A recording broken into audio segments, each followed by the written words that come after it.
வள்ளுவரே சொல்லிட்டாருங்க. வள்ளுவர் பாருங்க, எல்லாருமே நம்ம கொண்டாடுறோம்.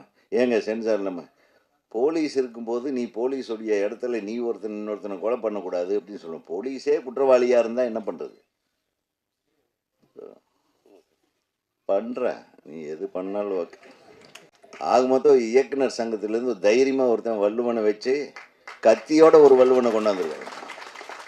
கத்தி துப்பாக்கிப்பா அவங்கெல்லாம் வந்து இப்போ வர்ற படங்களில் பார்த்தீங்கன்னா நம்ம கண்ணிலேயே பார்க்காத ராக்கெட் லான்ச்சர்லாம் வச்சுட்டு சுடுறாங்க பெரிய பெரிய ஹீரோக்கள்லாம்.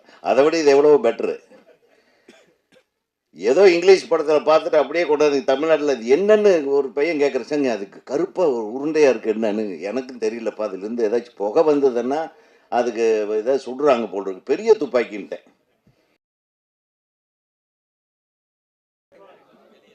இப்போ டைரக்டர் நிற்கிட்டேன்ப்பா, இப்போ அவரையே நிற்க வேண்டாம்னு அப்புறம் நம்ம நிற்கிறது வேஸ்ட் ஆகிடும்.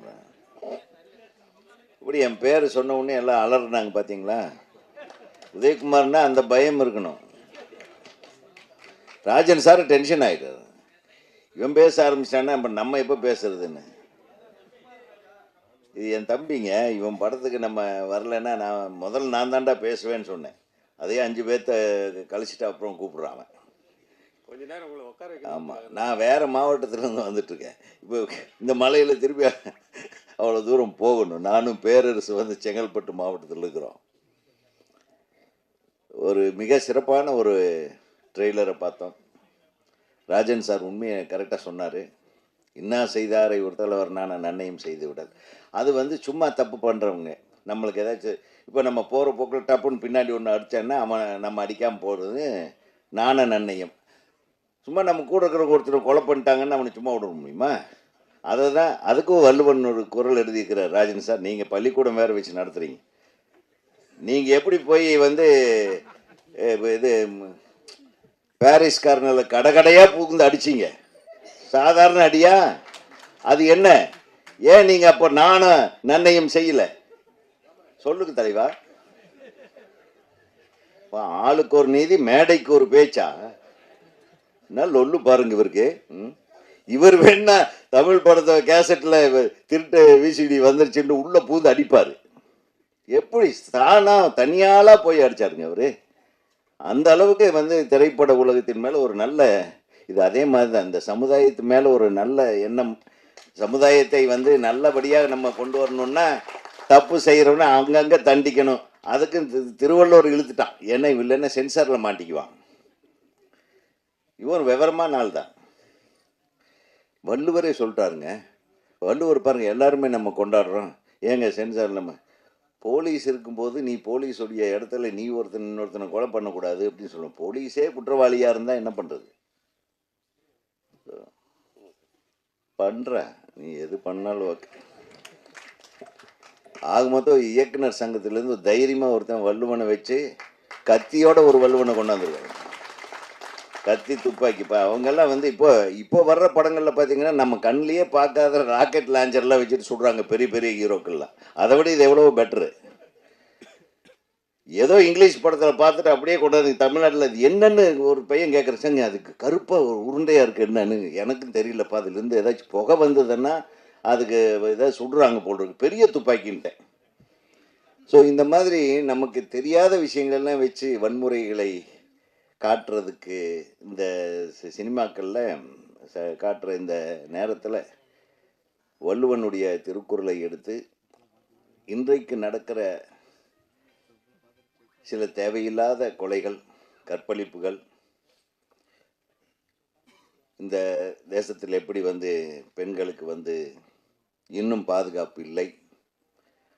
தமிழ்நாட்டில் மட்டும் இல்லை, த்ரூ அவுட் இந்தியா அப்படி தான் இருக்குது. ஸோ அதிலிருந்து நம்ம சொல்கிறோம் பெண்கள் வந்து தைரியசாலிகள். என்னதான் தைரியசாலிகள்? தன்னந்தனியாக ஒரு பொண்ணு வரும்போது ஒரு 4 பேர் வந்தாங்க, எப்படி தைரியம் இருக்க முடியும்? அப்புறம் பெண்களுக்கு கையில் துப்பாக்கியோடு போகணும், இல்லைன்னா கத்தியோடு போகணும். கத்தியோட பெண்கள் போனாலும் பரவாயில்ல, அந்த கத்தி குத்து தெரியணுமில்ல குழந்தைங்களுக்கு. அப்புறம் அதுக்கு ட்ரைனிங் கொடுக்கணும். இதெல்லாம் சொல்லியிருக்கியா? சொல்லியிருந்தாலும் சொல்லியிருப்பேன், நீ நம்ப முடியாது. நீ பயங்கர வன்முறையாளனாக இருப்ப போல் இருக்கே. மிகச்சிறந்த ஒரு கருத்தை தான் நீங்கள் எடுத்திருக்கீங்க. இந்த படத்தில் உன்னுடைய இயக்குனர் டெக்னிக் நல்லா இருந்தது. டைரக்டராக நீங்கள் இவ்வளவு கூட்டமும் வந்து உங்களை வந்து பாராட்ட வந்து இருக்கும்போது நீ ஜெயிச்சிட்டேன்னே நான் நினைக்கிறேன். ரொம்ப சந்தோஷம். என்னை பொறுத்தவரையில் இயக்குனர் சங்கத்திலேருந்து ஒரு இயக்குனர் சாதிக்கிறாருன்னா அது எங்கள் சங்கத்துக்கு பெருமை, எங்களுக்கு பெருமை. அதே மாதிரி காலையிலேருந்து இங்கே தியேட்டர்லேயே இருந்துகிட்ருக்கிற என்னுடைய நண்பர்கள் பத்திரிகையாளர் முதல்ல வந்த உடனே என் காதை கடிச்சாங்க. என்னப்பா சீக்கிரமே வந்துட்டீங்க, சீக்கிரமே விட்ருங்க, மழை காலமாக இருக்குன்னாங்க. இப்போ நம்மளை சீக்கிரம் விட்டாதானப்பா, அதுக்காக தான் நான் வந்து முதல்ல பேசுகிறேன்னு. புரியுதா உங்களுக்கு? தப்பாக நினச்சிக்கூடாது. இந்த பெப்சி தலைவர் வந்திருக்காரு, எங்கள் அண்ணன் டார்ச்சர் பண்ணிடுவாரே முதல்ல பேச ஆரம்பித்தாருன்னு அவர் வேறு பயந்து உட்காந்துருக்காரு. ஆக மொத்தம் இந்த படத்தை பார்த்த உடனே எனக்கு ஒரு ரெண்டு மூணு ப்ளசண்ட்டான விஷயம். மியூசிக் வந்து வந்து எக்ஸ்ட்ராடினரி குட், ரொம்ப நல்ல இசையமைப்பு பண்ணாங்க. எடுத்த உடனே ஒரு குத்து பாட்டு, அந்த சாராய பாட்டு, அது அப்படி ஒன்று வச்சுக்கிறது, அப்படி ஒன்று ஜாலியாக அதை கொஞ்சம் அவாய்ட் பண்ணிடுங்களேப்பா. எதை பார்த்தாலும் ஒருத்தர் பப் அடிக்கிறது, தண்ணி அடிக்கிறது, அது அது வேற. அது ஒரு ஒரு டேகு, குடிப்பறது உடல் நலத்துக்கு கேடுன்னு போட்டே குடிக்கிறானுங்கன்னு வேறு, அது ஒரு லைன் வேறு எழுதி விட்டு அதுக்கு ஒரு நல்ல விஷயத்தை கொண்டாந்துருக்கீங்க. பரவாயில்ல, இன்னும் குடிக்கிறவங்க குடிக்கட்டும், அப்புறம் அது குடிக்கக்கூடாதுன்னு தடுக்கிறவன் தடுக்கட்டும். இதெல்லாம் கவர்மெண்ட் வேலை. அதுக்கப்புறம் பார்த்தா அந்த ஹீரோ ஹீரோயின் ரொம்ப அழகாக இருந்தது. ஹீரோயின் இங்கே வராதது நம்ம பேரரசுக்கு ரொம்ப குறையாக இருக்குது. வந்திருக்காங்களா? இங்கே வந்துட்டாங்களா? பக்கத்தில் இல்லாதது குறையா இருக்கு. நான் எதை சொன்னேன்னா இதோ வந்திருக்காங்க, இதோ வந்திருக்காங்கன்றதா. அப்போ அவருக்கு தெரிஞ்சு. ஸோ ரொம்ப நல்லா நடிச்சிருந்தீங்க ரெண்டு பேருமே. ரொம்ப கெமிஸ்ட்ரி நல்லா ஒர்க் அவுட் ஆகிருந்தது. நீ என்ன லவ் பண்ணுறியான்னு கேட்ட உடனே கட் பண்ண அந்த பாட்டு சூப்பராக இருந்தது. இவன் சிரிச்சா கொஞ்சம் மோகன்லால் மாதிரி இருக்கான் வாய். ஸோ சின்ன மோகன்லால் மாதிரி நீ வந்து நல்லா வரணும். Wish you all the best. ரொம்ப ரொம்ப நல்லா இருந்தது. ப்ளசண்ட்டான ஃபேஸு, நல்லாவும் நடிக்க வச்சுருக்காருன்னு நினைக்கிறேன். நல்ல நல்ல வசனம் பேசுகிறீங்க, தமிழில் பேசுகிறீங்க ரெண்டு பேரும், ரொம்ப சந்தோஷம். அப்புறம் இங்கே மேடையில் இன்னொரு மிகப்பெரிய நடிகர், மலையாளத்திலிருந்து ஆரம்பித்து தமிழ்லையும் கலக்கிட்டு இருக்கிற தேனப்பன் நடிகர் அவர்களே. ஏன்னா அவர் என்னை பற்றி எதுவுமே நடிப்பை பற்றி பேசலைன்னு அவர் பின்னாடி வந்து என்னை திட்டிட போகிறான்றதுக்காக. ஏன்னா இப்போ அவர் தயாரிப்பாளர்லாம் இல்லை, பல தயாரிப்பாளரை காப்பாற்றுங்கிற நடிகராக மாறிட்டார். ஆக தேனப்பன் அவருக்கு ஒரு, நீங்கள் நடிச்சிருக்கீங்களா இதில்? பரவாயில்ல, நீங்கள் நடிக்காத ஒரு படத்துக்கு இங்கே வந்து இவ்வளோ நேரம் உட்காந்துருக்கிறது பெரிய விஷயம். ஏன்னா பெரிய நடிகர்களுக்கெல்லாம் டேட் கிடைக்கிறது, டைம் கிடைக்கிறது கஷ்டம் இல்லையா செல்வா? ஆமாம், இது ரொம்ப நன்றி சார். எங்கள் இயக்குனர் சங்க உறுப்பினருக்காக நீங்கள் வந்து மேடையில் இவ்வளோ தூரம் இருந்தது, நன்றி. அதே தம்பிங்க நிறைய பேர் இந்த படத்தில். அப்புறம் பரத் வந்திருக்காரு, அவர் நட்புக்காக வந்திருக்காரு. கரெக்டாக பரத் சார்? ஒரு மிகச்சிறந்த நடிகர் அவர். பரத் வந்து பரத் டான்ஸ் ஆடினா வந்து தமிழ்நாடே ஆடும், அந்த மாதிரி ஒரு one of the very finest artist அவர். இந்த வருஷம் ஒரு மிகப்பெரிய படத்தை பண்ணணும் அப்படின்னு நான் எங்கள் சங்கத்து சார்பாக, பக்கத்துலேயே உங்கள் டைரக்டர் ஒருத்தர் உட்காந்துருக்காரு, அவரை வச்சே நீங்கள் பண்ணலாம். திரும்பவும் இன்னொரு படம் பண்ணுங்கள், பழனி மாதிரி. இன்னும் நிறைய ஊர் பேர் அப்படியே யூஸ் பண்ணாமல் இருக்காங்க. டைரக்டருக்கு ரொம்ப குஷியாகிடுவார் அவர்.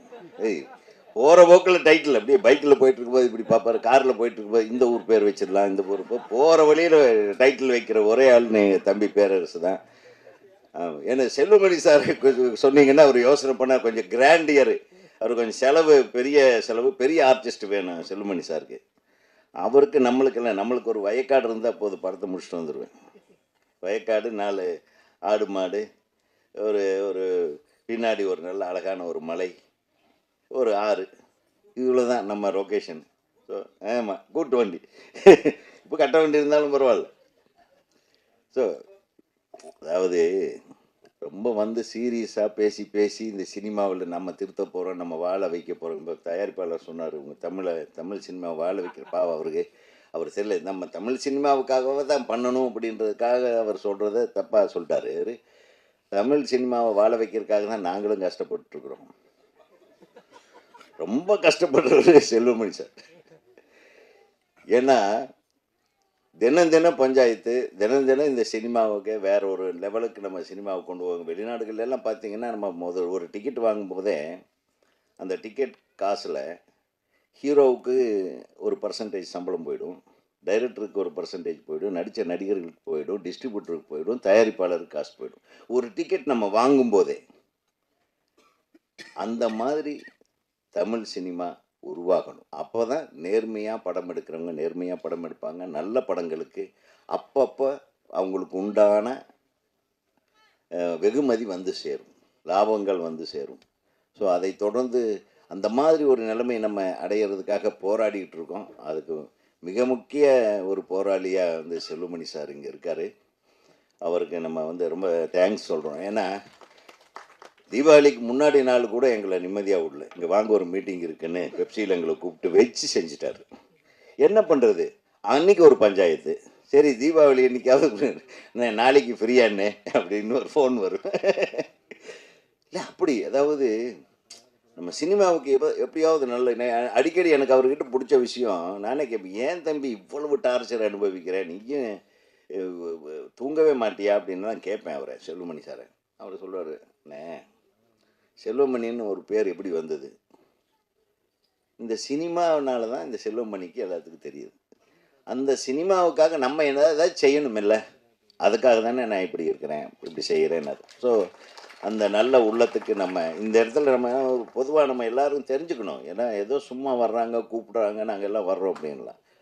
இதே நம்ம இயக்குனர் சங்கத்தில் கூட அணுதினமும் வந்து ரொம்ப தூரத்துலேருந்து வந்துட்டுருக்கிறவர் நம்ம செயலாளர் நம்ம பேரரசு சார் சும்மாலாம் வரல, வந்து உட்காந்தாருன்னா இங்கே ஒரு 2 பேர் என்ன செலவு, யாருக்கு எங்கே ஷூட்டிங்கில் இருக்காங்க, என்ன பிரச்சனை, அவர் ஒரு பஞ்சாயத்து எடுத்து அவர் பாட்டுக்கு பண்ணிகிட்டே இருப்பார்.